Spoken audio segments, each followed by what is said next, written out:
Tara, very much. And I would like to welcome you all to our third event in a series that we put together called Walking with the Excluded, Conversations for Impact series. And perhaps you might be wondering why we have this three-part series or a continuing series of Walking with the Excluded. The main impetus and thrust for it comes from the Superior General of the Society of Jesus, the religious order that I am a part of, who promulgated 4 different areas or preferences that kind of give a horizon and a point of reference to the Society of Jesus. And these 4 areas are just used to sort of capture our imagination and awaken our desires as we make preferences in what we do as Jesuits in the world, as priests and brothers. And these are our areas of a special attention for the next 10 years. So Walking with the Excluded was one of the areas that really we wanted to focus on as we at Thrive for Life Prison Project are very committed to transforming lives both behind and beyond the U.S. prison walls. So I hope that this event, along with our 2 prior events with Georgetown's Pivot program and then our Flip the Script program a couple of weeks ago, that these events are enriching to you and help foster a good, meaningful conversation about how we walk with the excluded, but also they have some impact on our lives and call us forward as we work to accompany those who are excluded in our communities. So tonight, my friends, we're going to have about a 45-minute conversation, and then we're going to open it up for question and answers.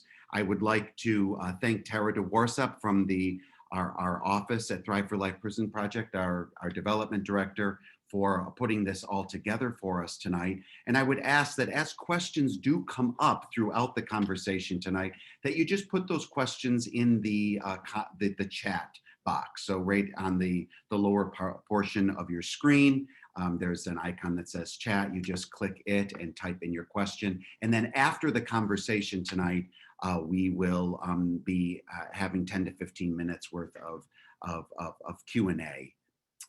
Before we start, I just would like to thank you all for your ongoing support, your care, and your concern for the mission at Thrive for Life Prison Project as we seek to transform lives both behind and beyond the U.S. prison walls. We're very excited that we're a year and a half. We're almost ready to celebrate our 2-year anniversary coming up here on June 1. 2 years of our opening of our Ignacio House of Studies, this transitional supportive living community for those highly committed and motivated students behind the walls that start the good work of college education while they're locked up. So right now we're going on our 2 years at the beginning of June, and we are very grateful for your continued support, your care for our mission, but above all, care for our brothers as they continue to come out of prison and continue that education. Without further ado, I would like to introduce to you a new friend of mine, a friend that became a friend of mine through a Jesuit brother, Lucas Sharma of the West Coast province of the Society of Jesus, went to school with our guest tonight, Reuben Jonathan Miller. And he is the author of the new book, Halfway Home: Race, Punishment, and the Afterlife of Mass Incarceration. He is currently an assistant professor in the University of Chicago's Crown Family School of Social Work, Policy, and Practice. And his research examines life at the intersection of race, poverty, crime control, and social welfare policy. The way that I like to describe this new book by Reuben Jonathan Miller, Halfway Home: Race, Punishment, and the Afterlife of Incarceration, is I think it is the absolutely essential to the conversation that we're having about race and mass incarceration. As you know, Michelle Alexander's book of the new Jim Crows was kind of the eruption of our awareness of the intricacies of the laws of the Jim Crow laws and how they're perpetuated in mass incarceration. And then comes Just Mercy with Brian Stevenson, that very powerful a narrative of the schema of the entire criminal justice system, from the locking up young children to to solitary confinement, to the 3 strikes, you name it, he covers it all. But here's the third part. Here's your trilogy, okay? Here's the essential component of life, what happens after prison. Essential. Over 20 million people living in this country with felony records, trapped in this cycle because we chose to lock them up behind the prison walls. So without further ado, because I could go on and on sharing about Dr. Miller's great research, what he's working on, what he's done in Chicago, Detroit, and in New York City, and what he continues to do at the University of Chicago. I would like to direct your attention to the chat where you can purchase the book. You'll want to get your hands on this text right away. Dr. Miller is suggesting that we purchase it through the seminary co-op that he's associated with in Chicago, or you can certainly purchase it any other way, but you'll want to get your hands on this text. So without further ado, I would like to introduce to you Reuben Jonathan Miller, the author of Halfway Home. Welcome, Jonathan. Thank you so much. It's so good to be with you, Father Zach, and I'm so glad that we formed this new friendship. This is really quite a delight for me, and I'm very pleased to be in the company of brothers and sisters who've come to care for people that we've thrown away, and who see this as central to their walk with their God. Knowing that is quite touching to me, and so just thank you for having me. Thank you for having me. And thank you for being here. I got to ask you right away, okay? Let's do it. Halfway Home: Race, Punishment, and the Afterlife of Mass Incarceration. Why halfway home? Why halfway home? Yeah. So halfway is well, I'll tell you the literal part of it first. So I spent about 3.5 years moving in and out of halfway houses in Chicago on the West Side. This was my dissertation. I initially wanted to study religious conversions in prisons. And so I was trying to follow, so I followed my nose to prison administrators in Illinois, and then eventually to a federal work release center. And I wanted to spend time there, but that door closed. But the director of that center, the executive director of the federal work release program where I would be, told me that I had to check out a specific organization, an organization that I ended up calling Emmaus in the book. That's not the name of the organization, it's a different organization. And this was a halfway house for formerly incarcerated people who were trying to get over many struggles, struggles with addictions, struggles reconnecting with their family, really doing their best trying to make it home. And I thought that was beautiful, and I thought it was powerful, and the work touched me and it moved me in a deep way. But the other side of this, of course, is metaphorical. I mean, there are 45,000 laws, policies, and administrative sanctions. And so 19,000 specific employment regulations in our country that bar people with criminal records from accessing, fully participating in the labor market and accessing most meaningful forms of employment. And so the people that we see that, quote, make it really are exceptions to the rule. And we know many exceptions, but what we know is many exceptions. What we really see are laws and policies that lock people out of the political economy and culture. Another way to think about this is we see law and policy that lock people out of the life-giving institutions of a free society. So all the places from which people draw life, from their civic participation, from their ability to congregate with like brothers and sisters, people who have records like them, who maybe even have changed their lives. Well, there's an association clause on their conditions of release that they're handed a sheet of paper when they walk out of the door. They say, no. You can't find a place there, not even among yourselves.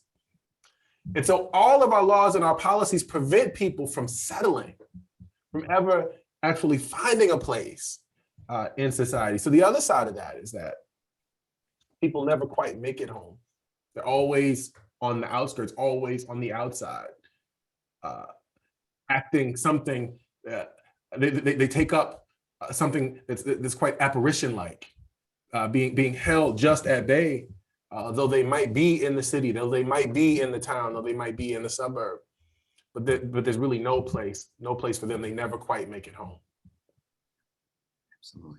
You know, Reuben, I got to tell you, like, it's really early on in the book. It's got to be like within the first like 10, 12 pages. You make this claim that there is no other more excluded group within this country than people who are trying to come home from prison. I remember reading those words and I just flew through these pages. But let's back up, Reuben. Okay, here for a second. You're a man of faith. You're a Christian. You know, you're a follower of Christ. You got your start in Cook County Jail. You went to a Jesuit university, got your PhD from a Jesuit university, Loyola Chicago. I want to ask you a little bit about your time of accompanying people on that level, that deeper level of faith. And in the in the text of the book, you have this line that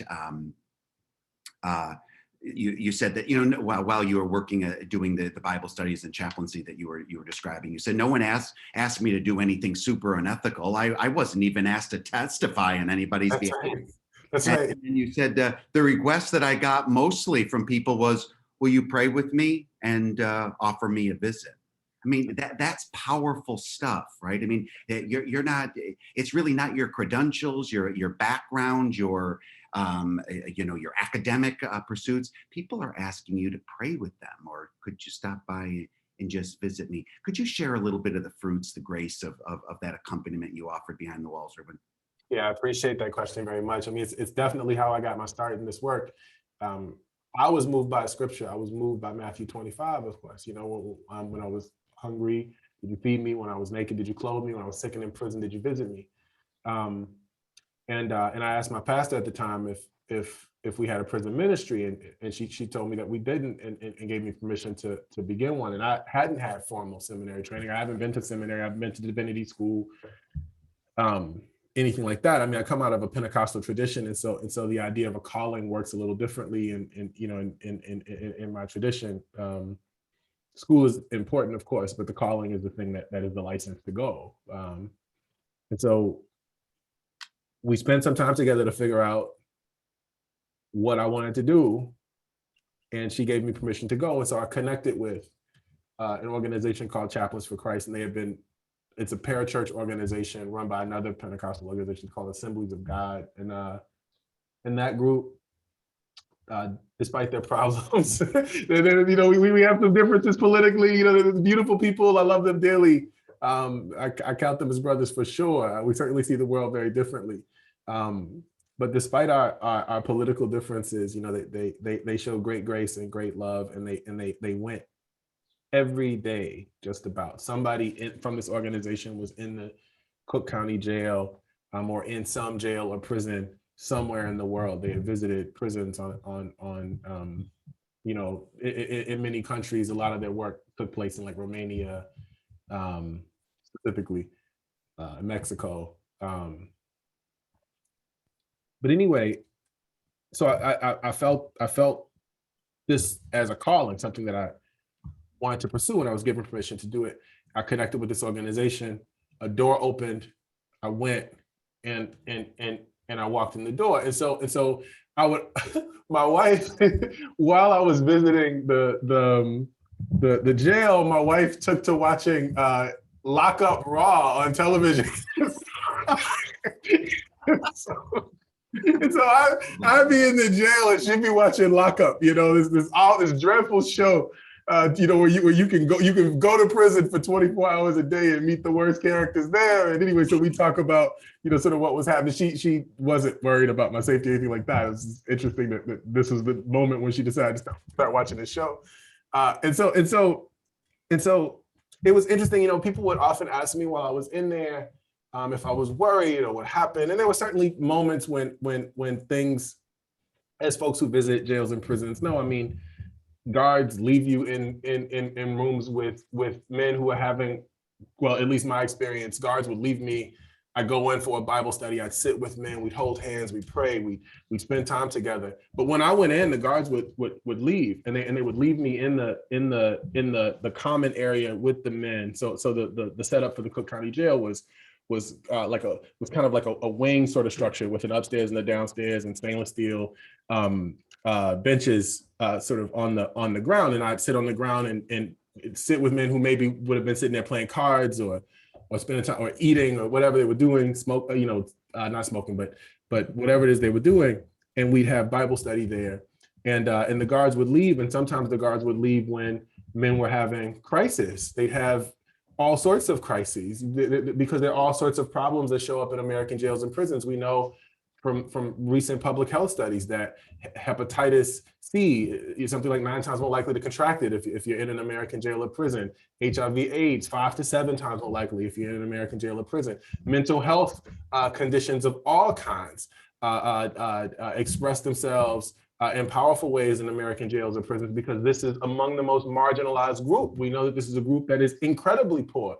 This is a group that is incredibly left behind. This is a group that we don't pay attention to, and this is a group that we're afraid of. So even if treatment was available, how they're treated when they go for treatment looks very different from everybody else. And so I'd be in this area, and I remember one time specifically, I write about this in the book. There was a small, kind of frail-ish man who was rumored to have HIV, and he was in the Bible study with me. And this was the early 2000s when it wasn't okay to be gay. This wasn't something that was widely accepted. It's still not widely accepted. And there was another man who was after that man who walked around, paced, and he was in the middle of a mental health episode, but he was angry, and he paced around our table, mouthing inaudible hostilities, kind of clenching his fists and there.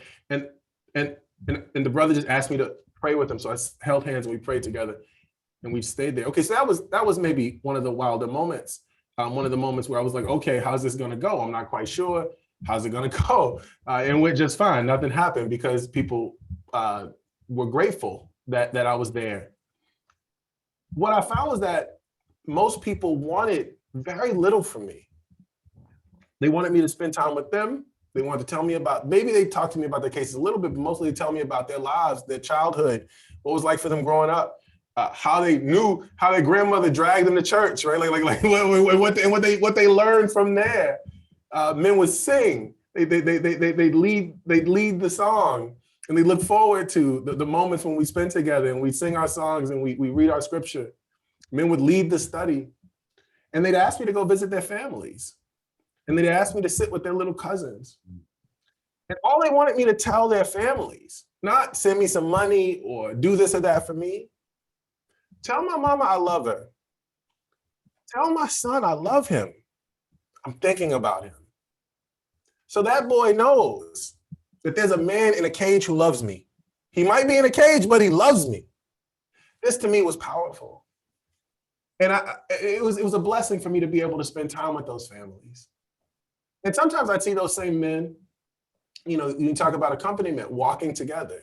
Sometimes I see those same men when they got released at the store because I was born poor and Black after 1972 in the age of mass incarceration. I couldn't have avoided the prison if I wanted to. And so my friends, sometimes I see my friends. Sometimes I see people I grew up with who move in and out of the Cook County Jail. Sometimes I see people who I knew or went to school with. Sometimes I see brothers and sisters who had been released. I see them at the store. Eventually, I'd learned that my father was locked up. We can sort of make our way here. I'm sure there'll be a question about this. But nobody asked me to testify on their behalf. Nobody asked me for money. Nobody asked me for anything that I felt would have put me in a strange ethical position. What they asked me for was to spend time with them, to spend time with their families, and to relay messages. When I was asked to relay a message, it was a message saying that they cared, they were working hard on themselves to change their lives to be better people. Thanks for that, Reuben. Yeah, thank you. This is, when I was reading your book, one of the main pulls for me was this very intimate, raw narrative that you're sharing. We'll get into your method, and you can share all that later, but there's an intimacy in your text. You're talking about something very close. You're talking about a brother. You're talking about a father. You're talking about some friends. You're talking about institutions you work for and their reaction to what you're. There's an intimacy and a real um, um, a real heartbeat of care that beats through each page. And I have to tell you, Reuben, when I was a novice, my first 2 years of being a Jesuit, my cousin got locked up, and my novice master at the time allowed me permission to go visit him. And I remember that moment. It's seared in my head, visiting them in that family visit room. It was before I got really involved in a prison work, and I'm just thinking, what is going on here? What is this? What is this? It's like entering into a whole new world.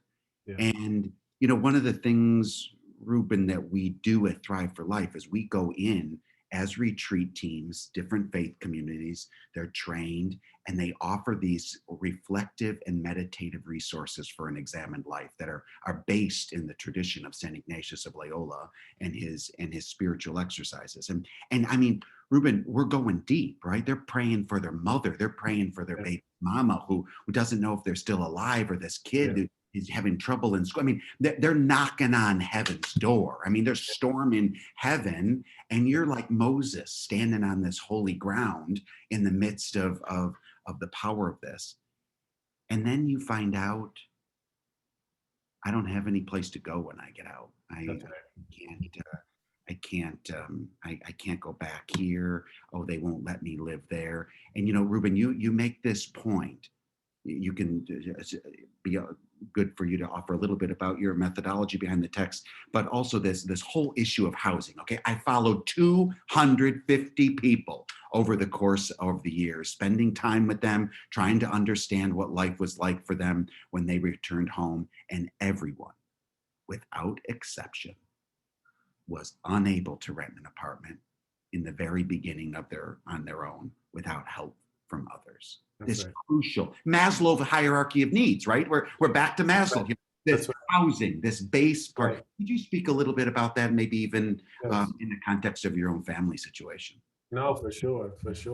And so this point about the number of people that I followed and what they needed is a striking one. And so I spent about 15 years total, about a decade of research, starting in 2008, research and practice starting in 2008 when I started, 2003 when I started working as a volunteer chaplain.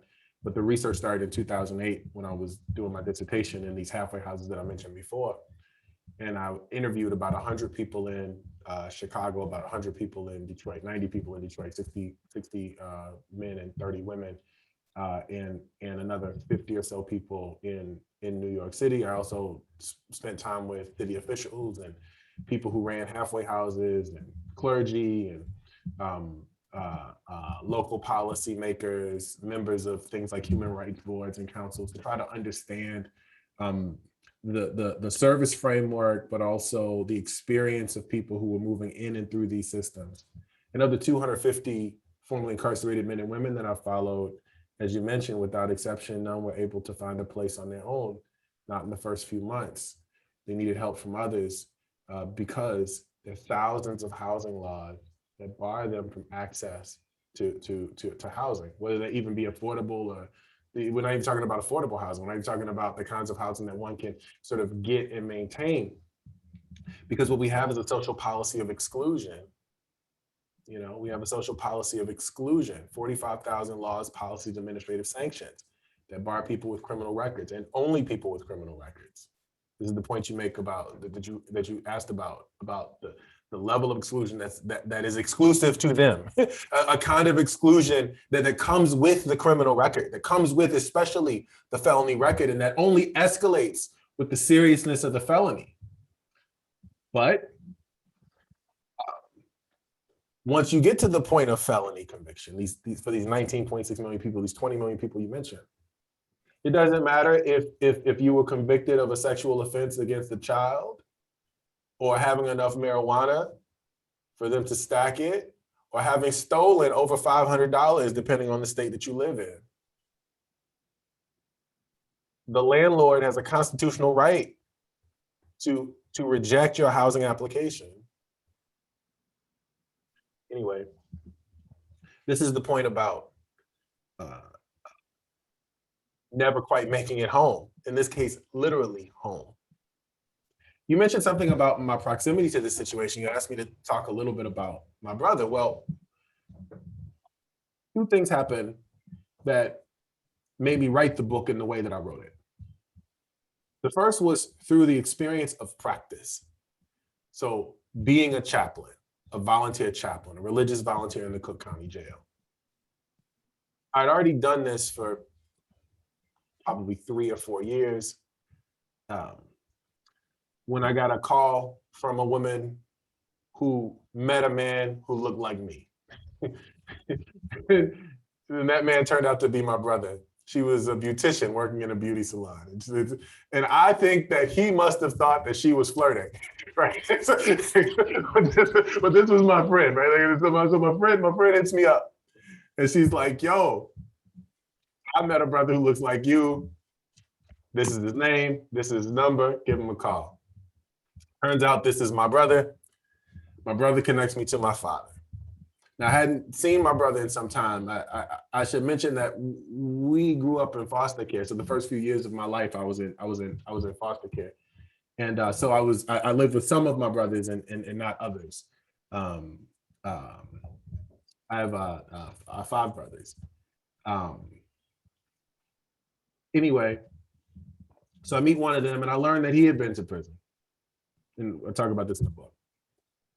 But he introduces me to my father. And so my wife and I get in the car and we drive out to the west side of Chicago where my father lives. I never met him.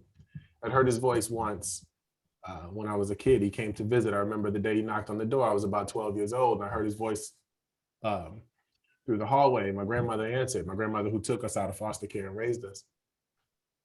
And I learned when I met him, at this point I'm late 20s, 28, I think. And I learned that he had been to prison. He had been in and out of jails and prisons for about 20 years. And I don't know if that's why he wasn't around, I'm not sure. He could have been just the kind of guy who isn't around, like that also happens. But I do know that in his absence, my grandmother raised us alone. And he made some promises that I didn't expect him to keep. And later he dies. He dies during the COVID pandemic, but not from COVID. I learned a few months after he dies, I write about this in the book, that he in fact dies. And I hear this from my stepmother, his wife, who's a wonderful woman. I don't know if him having been around would have changed the trajectory of my brothers' lives. But I do know that 2 of his sons followed him to prison, one of whom had never seen him. So I decided to write about what it was like to be close. The second thing that happened was that was during my chaplaincy. And he dies, of course, many years later. He dies right before the book is published, actually.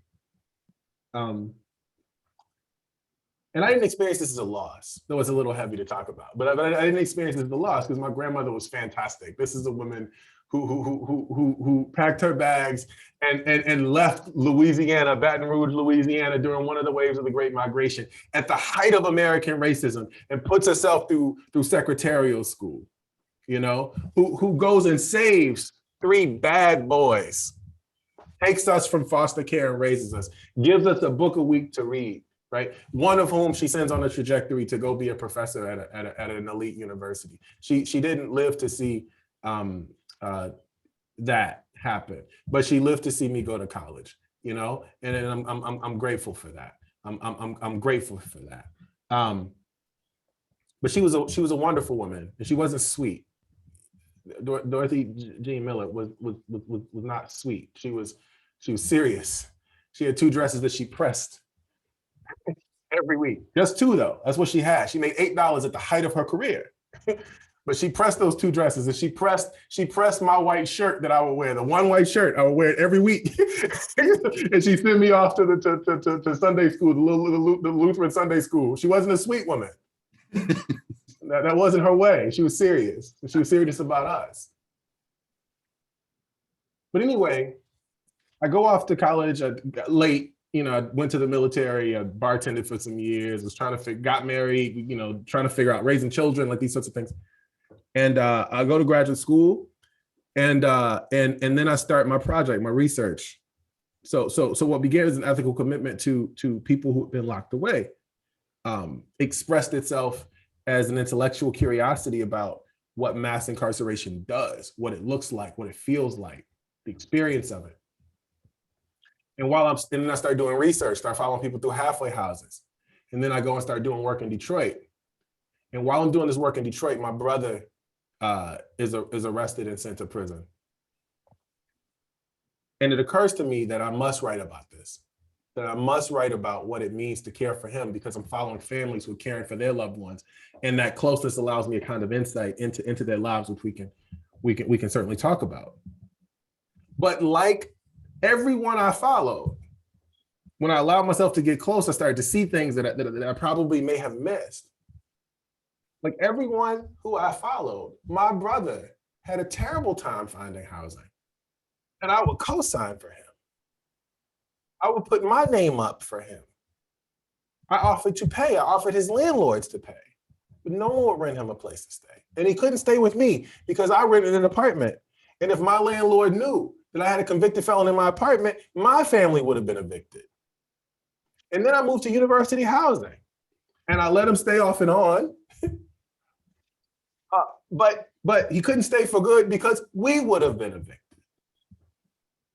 And so his experience was like the experience of every one of the brothers that I followed, who in that first few months, that first year out, slept on other people's couches as they could. But none were really able to stabilize. And those that did are extraordinary people with extraordinary resources and an extraordinary amount of help that they're able to access. So wait, all of this to say, allowing myself to get close allowed me to see the kind of precarity that the folks who are getting out lead. And it allowed me to see some of the traps that lead them back to jail and prison over and over again. This is a precarity that we manufacture through our social policy. There are over 1,000 housing regulations in this country. 1,033, in fact, as of last week. I checked last week.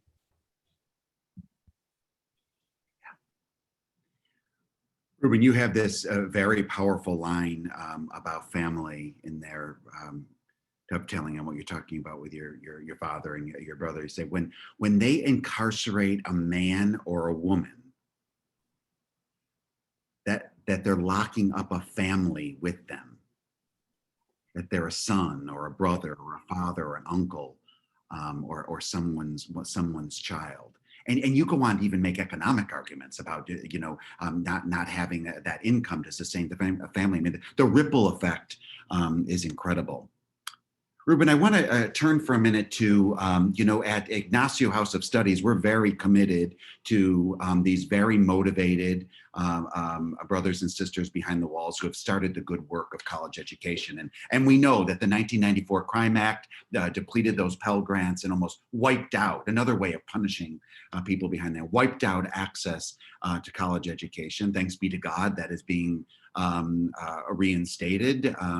It looks like the beginning of the next year, that'll be more and more accessible to our brothers and sisters behind the walls. But, as a writer, as an academic, as a sociologist, criminologist, could you speak for, and as a chaplain in the prison, certainly, could you speak for a minute about just how crucial education is and just how crucial the nature of education is as we accompany our brothers and sisters behind the walls and as they continue and re-enter our communities? Absolutely. I think one of the things that Tara just posted will help us with this. So Tara reminds us that 1 in 2 people in the country have a loved one who's been to an American jail or prison. And that's absolutely true. That's the stat. We know that while mass incarceration is egregious in its racial disparity, and we know that Black people are 5 times more likely to be incarcerated, twice as likely to be locked up or to be arrested in the first place. They do more time. We know this is the case. Another thing that we know is that everyone who's released, almost all of them return to jail or prison at some point in their lifetime. So the largest recidivism study to date followed 400,000 people across 30 states.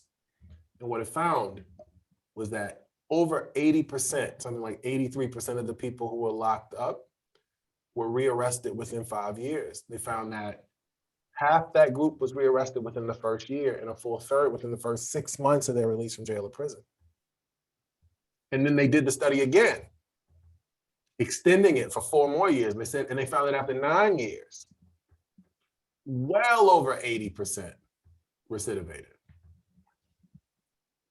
What's striking is they found that half that sample was arrested 10 times or more over the study period. 10 times or more. What does this have to do with education? 83% of people who we lock up come back. Folks who do some college, 2/3 of them never come back.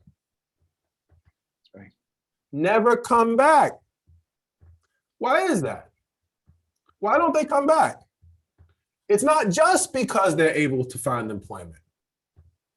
Because their employment outcomes are better, but not by much. There's something else going on. There's something about this examine life thing that you all are doing. There's something about what it means to sit with a book. There's something about what that means. There's something about what that does. There's something about the affirming nature of education and the importance, the lifeblood that is education. There's something life-giving about the institution of education. And there's something about allowing people access to that. But more than that, there's something about the fellowship that you make when you're in school together. The literature on jobs tell us, when we think about how people get jobs, they get them through their connections. We've known since 1972 or 3 that most people get jobs through what's called weak ties. Not even the primary folks, but the folks that they are secondarily connected to. So we know that when you know somebody who knew somebody who went to your school, you're more likely to get the nod. We've known this since the 70s. Mark Granovetter told us this. Why would this be different for this group? Of course it's not different. And so they have better outcomes. Their employment looks a little bit better. They're more housing stable. They make more money over the lifetime. They have better psychosocial outcomes, better health and mental health outcomes, et cetera, et cetera. And so education is key. That's some college. That's some college. And the stats from specific programs are even better, reveal even greater kinds of success because they're tracking different kinds of things. And so what I'm suggesting is that we know, the literature tells us that not only does it decrease their precarity, does it have an impact on them from what we know about in the criminological literature about the detrimental impact that mass incarceration has on families, that things like cycling in and out of jails and prisons has on families. We can then suggest that these folks are now more beneficial to their families and to the family systems that they return to. To this point about, I want to return to this point though, if it's okay. This point that we started with earlier about when you're locked away, it's not just you, of course.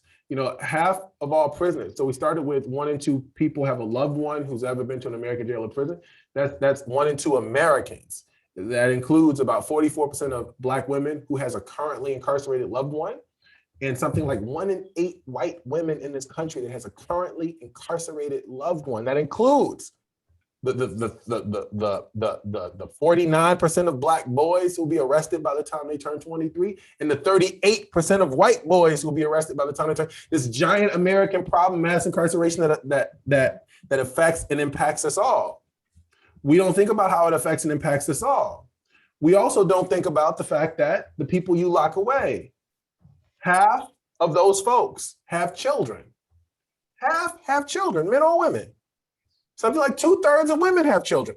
Half of them are going to be the primary caregivers for their children. Well over half.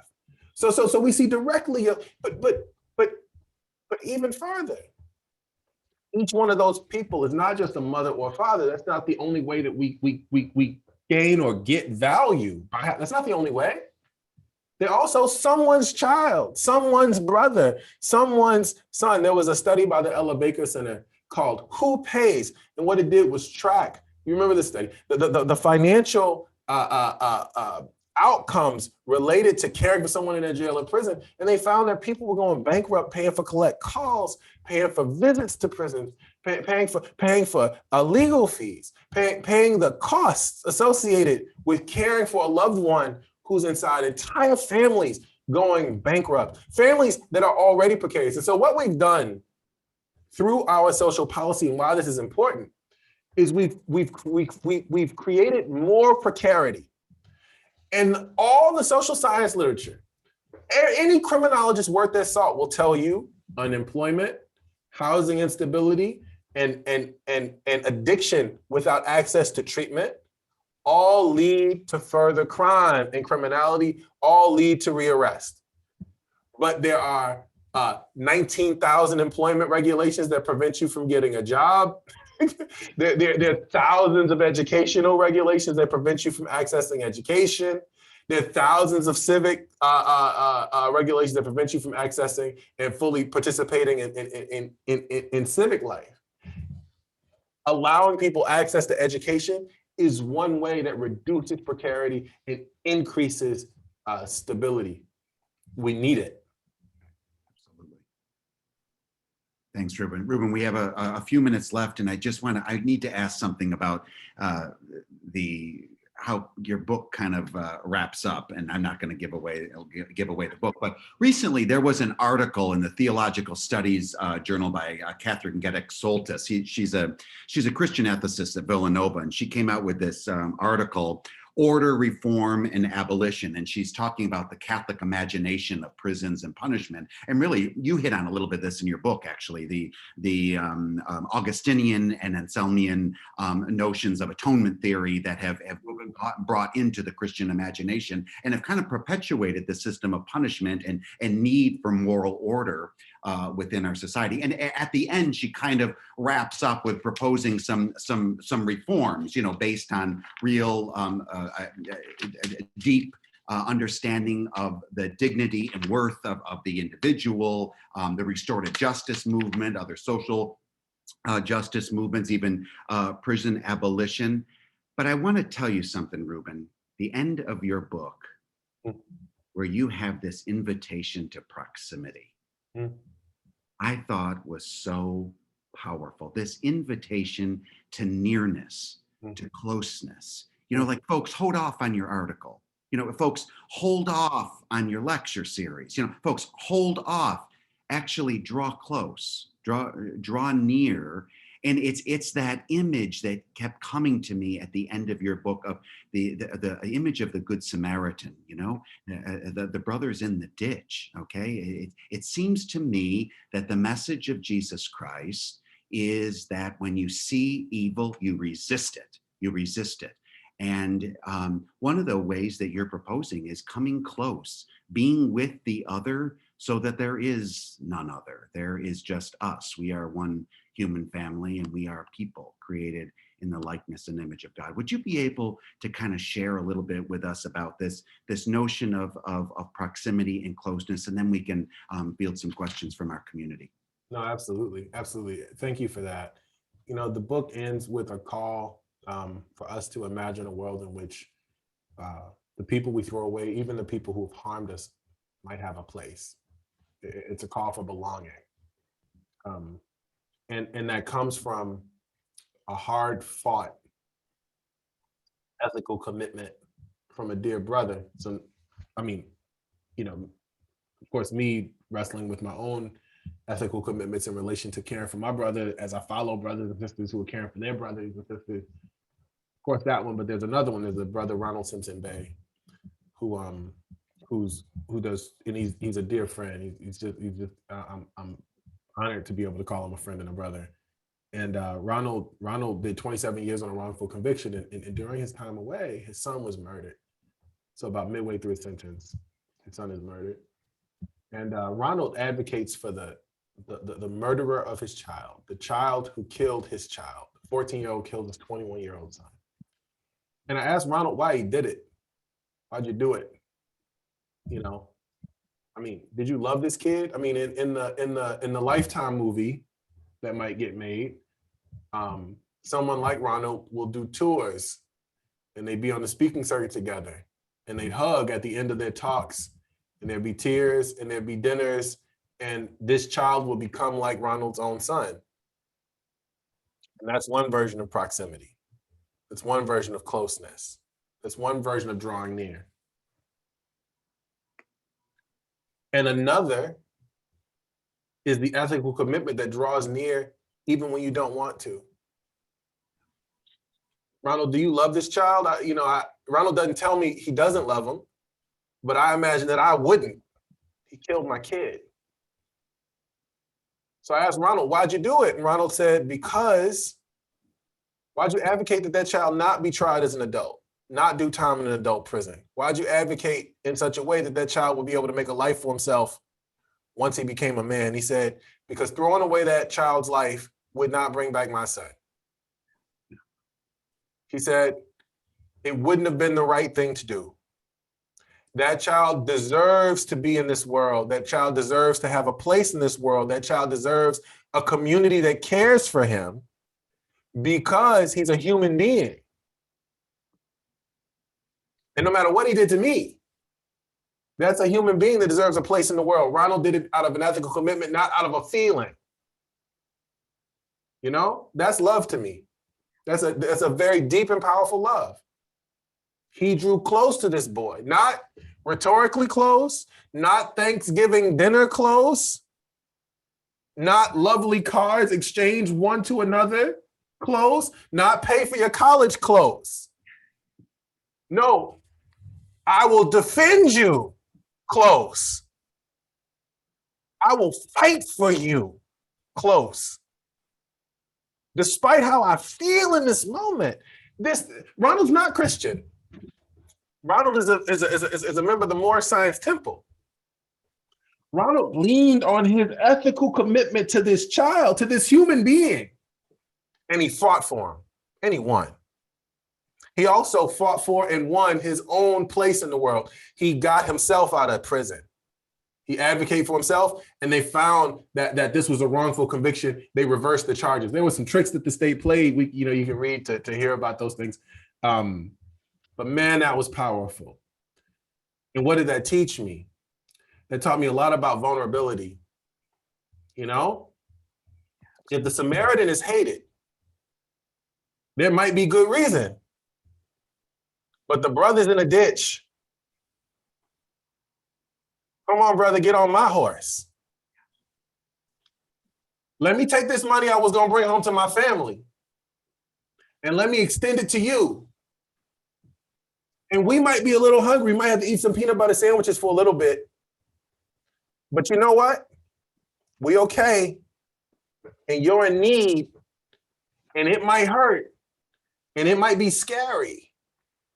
But it's right for me to draw close to you. So close that I might defend you.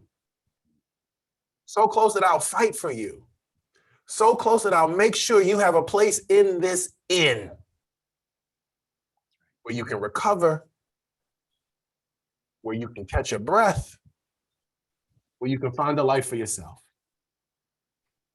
It's not touchy-feely at all.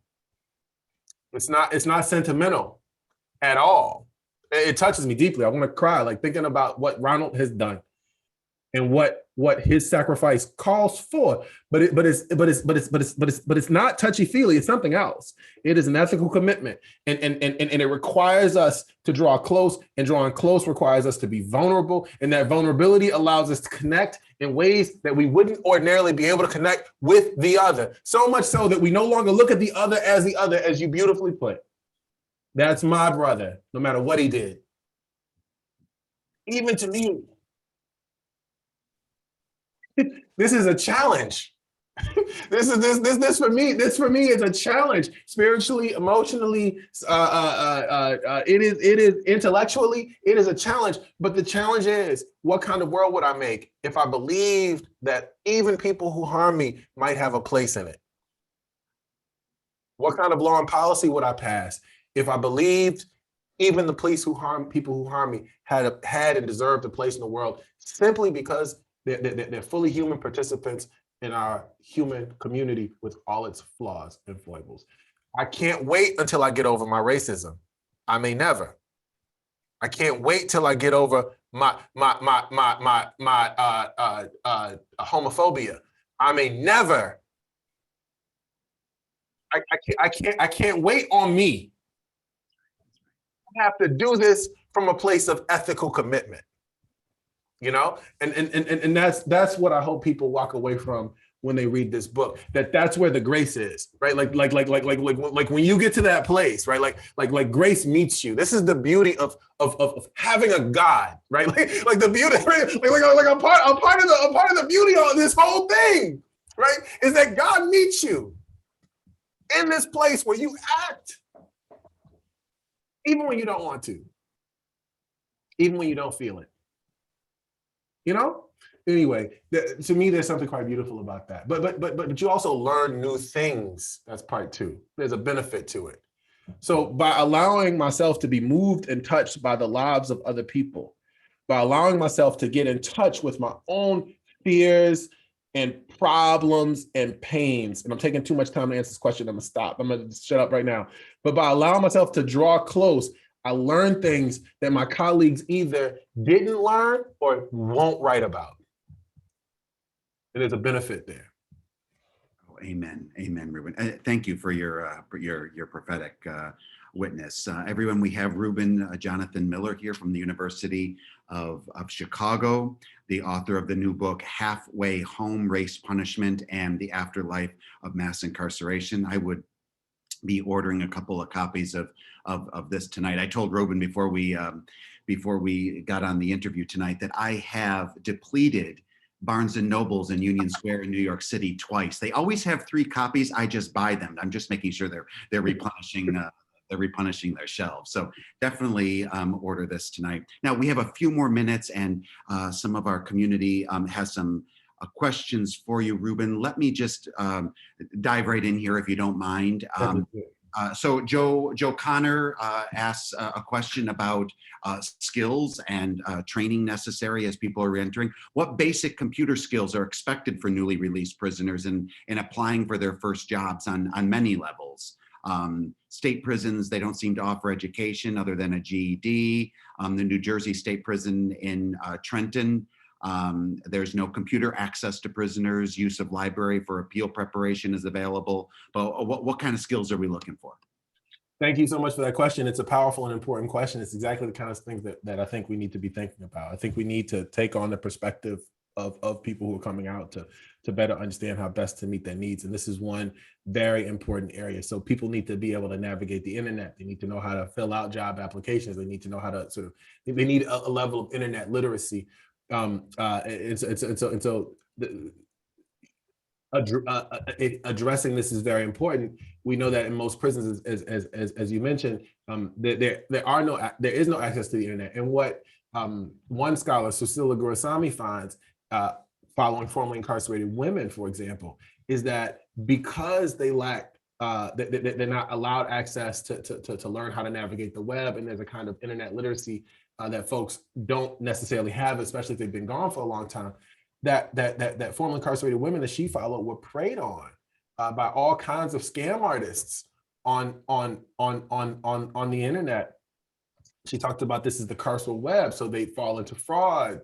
Sometimes they fall into abuse, pimps, all kinds of predators that are looking for people who don't know how to navigate these spaces, and would draw women who maybe even escaped those webs, would draw them right back in. And so this is a place. This is one of those places where we need desperately people to advocate, to push prisons, but also to push reentry programs and educational programs to provide, to equip people to operate in the new world that we operate in, where every job application, it doesn't matter for which one, is one that happens online. Absolutely.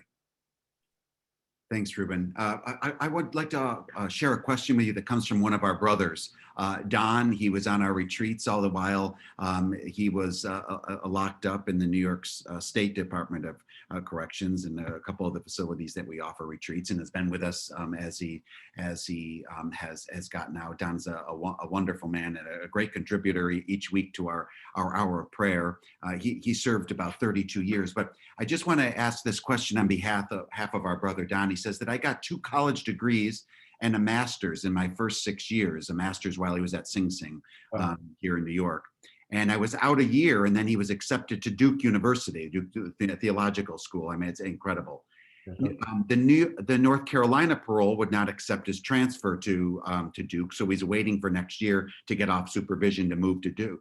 He wants to know if anywhere in your book or anywhere in your research, if you're kind of addressing this parole system and the probation officer parole network that kind of perpetuates these barriers that people like Don face as they're trying to continue the good work of their college education. Don's story reminds me of the story from my brother's story. Don's story is unique and powerful. I want to share with you something that's similar but different. And so my brother didn't have the same education that you had, good brother Don. Like, my brother got a GED and he got a truck driver's license, and the reentry program paid for his truck driver's license. In fact, this is in the book. But he had a felony record and he couldn't cross state lines, and so he couldn't accept any of the jobs that he was offered as a truck driver. And this was frustrating for him, and he spiraled in response to this frustration. And so the book addresses these very things. This is a part of what I call the afterlife of mass incarceration. It's the lingering effects that include the 45,000 laws and policies, and the laws on top of laws that you're handed when you walk out of a jail or prison. These things called conditions of release, where that might include, you may not drink even if you're of legal drinking age, or use illicit substances, which will include marijuana, even in states where that's legal. You may not cross state lines. You may not associate with known offenders. You may not return to the scene of the crime. There'll be these lists. You must go, and also lists of laws that compel people to go certain places. You must, so that all the may nots and then the must. You must get a job within X amount of time. You must check in with your parole officer. You must pee in a cup. You must pay for peeing in a cup. You must pay all your fines and fees. You must. And so I think about this as a unique kind of burden that changes the very nature of social life. In fact, the social life of the city.